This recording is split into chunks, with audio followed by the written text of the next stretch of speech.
ने कहा कि वो तमाम ब्रिजेस, वो तमाम 40 दिलों को जोड़ने की बात कैसे की जाए। और आप जब बात कर रहे हैं, शुरुआत कर रहे हैं, बिस्मिल्लाह कर रहे हैं, तो आप ये कह रहे हैं कि भारत सरकार, भारतवर्ष, तो मुझे लगता है जैसे आप बहुत दूर बैठे हैं हमसे, हमारे पास आना नहीं चाहते, तो कैसे बात बनेगी लोन साहब? देखिए, यही तो मेरे को चिंता है। मेरे जैसे लोग जो हिंदुस्तान के आईन में विश्वास रखने वाले लोग थे, हल ढूंढते थे।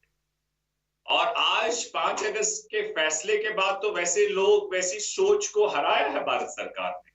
वही तो मैटर ऑफ सीरियस कंसर्न है। अब जो भी आप बात रखे, बाकी लोग रखे, लेकिन जो ग्राउंड रियलिटी है, आपको देश जो वेस्टेड इंटरेस्ट से ऊपर होके आपको नेशनल इंटरेस्ट देखना होगा और ग्राउंड रियलिटी को बताना होगा। मैं आपसे ये अर्ज कर रहा हूं कि 5 अगस्त का जो फैसला हुआ, 370, आपको याद होना चाहिए, ये जम्मू कश्मीर एक अलग एक देश था। जब भारत के साथ हाथ मिलाया, जिसमें श्यामा प्रसाद मुखर्जी, नेहरू जी, सारे लोग उस काबीना में थे, तो कुछ शर्तों पे हमने हाथ मिलाया था। और उसके बाद 53 में प्राइम मिनिस्टर गिरफ्तार हुआ जम्मू कश्मीर का, 65 में सदर रियासत और प्राइम मिनिस्टर खत्म हो गया, 5 अगस्त को जो हमारे पास बचा था उसे छीन लिया गया। तो फिर आप लोग कहते हैं कि भाई आप दूर क्यों भाग रहे, कश्मीरी भारत सरकार से क्यों लड़ाई कर रहे हैं, यहाँ पर कश्मीरी लोग क्यों इससे डिफरेंटली देख रहे हैं? एजाज हुसैन साहब, ऑक्यूपेशनल फोर्स, मैं इसलिए इरफान हफीज लोन साहब, इरफान हफीज लोन साहब, जब वैली से सिंह ने कहा कि मैं कहीं पुस्तकें लिख सकता हूं, दिल्ली ने ब्लंडर किया कश्मीर पे। मैं एजाज हुसैन जब साहब, राइट लोन साहब, आई टेकिंग योर पॉइंट। मैं छोटे हिस्से में सबके बात जाना चाहता हूं लोन साहब, मैं छोटे हिस्से में सबसे बात करना चाहता हूं, मैं नेशनल कॉन्फ्रेंस के भी लीडरान के पास जाना चाहता हूं।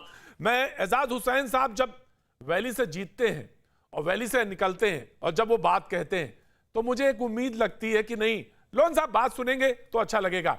आई थिंक आपके पास मेरी आवाज पहुंच रही है। जी।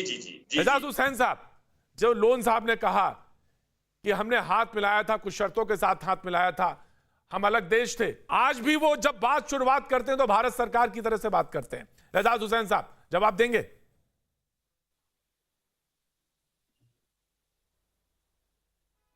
सुशील जी मैं सुन पा रहा हूं आप। जी एजाज हुसैन साहब, आवाज आ रही है आपको? एजाज हुसैन साहब आवाज आ रही है आपको? एजाज हुसैन से साथ मेरा संपर्क टूट गया, लेकिन मैं सुशील पंडित जी के पास जाना चाहता हूं। सुशील पंडित जी, आपने लोन साहब को सुना, उनकी बातें सुनी ध्यान से।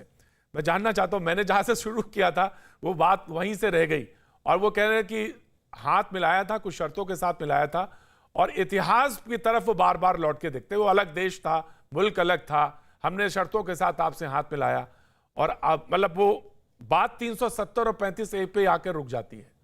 जी सुशील पंडित जी। प्रतीक जी, सबसे पहले तो मैं आपका एहसानमंद हूं, कृतज्ञ हूं, शुक्रगुजार हूं कि आपने आज की चर्चा में मुझे बुलाया है, क्योंकि आपको लगता है कि कश्मीर के विषय में जब बात हो तो एक कश्मीरी हिंदू समुदाय भी है जिसकी आवाज सुनी जानी चाहिए।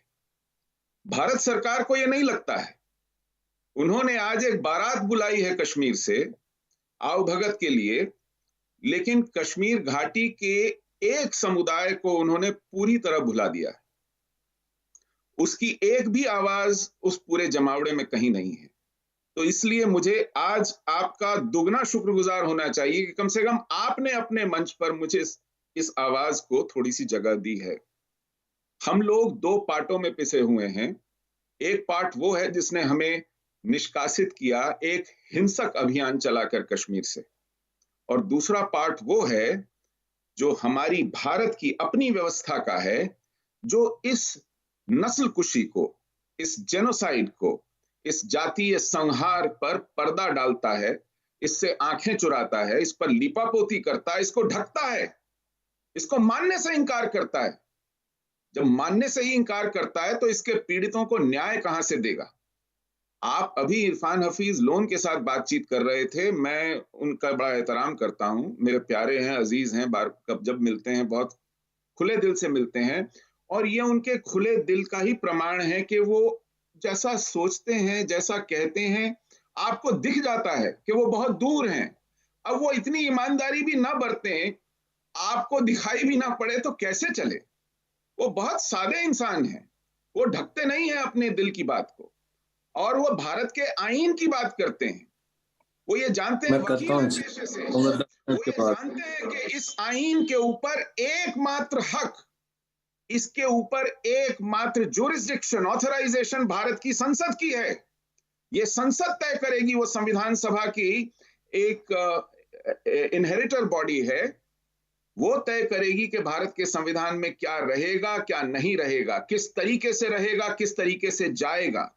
ये किसी पंचायत, किसी विधानसभा, किसी नगर पालिका में तय नहीं होगा भारत के संविधान में क्या रहेगा। लोन साहब, और इसलिए इरफान लोन साहब कुछ कहना चाह रहे हैं, मैं सुनूंगा। इरफान लोन साहब, मैं पूरे एहतराम के साथ सुशील जी से बताना चाहता हूं, क्योंकि इनका बहुत एक्सपीरियंस है, वेरी हाईली लर्न पर्सन, लेकिन मैं इनको बताना चाहता हूं, जो धारा 370 है, जब इल्हाक हुआ तो उस समय भारत के संविधान ने 370 के द्वारा उस इल्हाक को मान्यता दी, और टेम्परेरी इसलिए रखा कि जम्मू कश्मीर मेरे हुजूर, बात सुनिए, असेंबली थी, बात सुनिए, तो आप 370 देखेंगे, उसमें लिखा है कि जम्मू कश्मीर की कॉन्स्टिट्यूएंट असेंबली इस पे निर्णय लेगी कि ये रहेगा या नहीं रहेगा। बात सुनिए मेरे दोस्त,